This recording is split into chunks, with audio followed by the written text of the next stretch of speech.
E pra të dashur miqtë e mi, ja ku po takohemi me mua Tirona Lilin, këtu në kanalin Monitor TV, për të komentuar pak qëndrimet më të fundit që po ndodhin brenda në shtëpinë e Big Brotherit. Marrëdhënia Miri dhe Selin, siç duket tashmë është drejt fundit. Nuk e di se çfarë ndikoi tek Selin, që Selina ndryshoi krejtësisht mendim për Mirin, por edhe Miri ndoshta pak e teproi sepse nuk e kuptoi shakan e Selinës, ose tashmë Selina po ndjen realisht për Gimbon edhe dëshiron në një farë forme që ta heqën Mirin nga vetja. Çfarë po ndodh? Miri dhe Selin janë në shpellë. Unë mendova që me hyrjen e Mirit në shpellë, afrimiteti i tyre do të jetë edhe më i madh. Miri do të ketë guximin që të shpreh ndjenjat e tij, të shpreh emocionet e tij kundër drejt Selinës, por çuditërisht nuk e bëri këtë gjën. Ditën e dieshme, Selina ishte duke bërë një prank, do me thënë një lojë të frikshme, le ta quajmë, apo të rejshme, apo shaka, se nuk është pranku vetëm të frikshmja.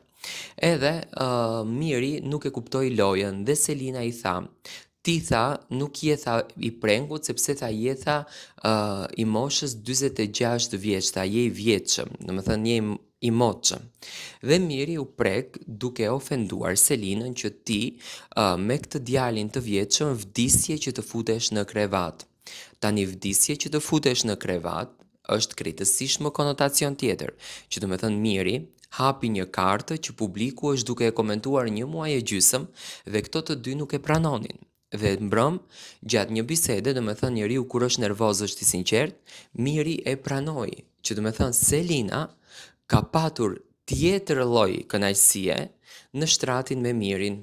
Aty nisi një diskutim shumë i madh me Selinën dhe me Mirin, do me thënë Selina u acarua jashtëzakonisht shumë, u revoltua tepër dhe Miri gjithashtu, sepse Miri tha unë nuk ta thash në atë formë, pastaj Miri e ndryshonte muhabetin sepse dëshironte që t'i ikën gjës, nga që e kuptovi se nxori një të vërtet të madh dhe bëri një gabim, por siç duket Selin tashmë është lidhur më së shumti me Gimbon dhe pas diskutimit për ta bërë xhelos Mirin, sepse Selini ka kuptuar gjërat, afrohet pranë derës së shpellës edhe e thëret Gimbon. E thëret Gimbon për ta shkatruar Mirin shpirtërisht.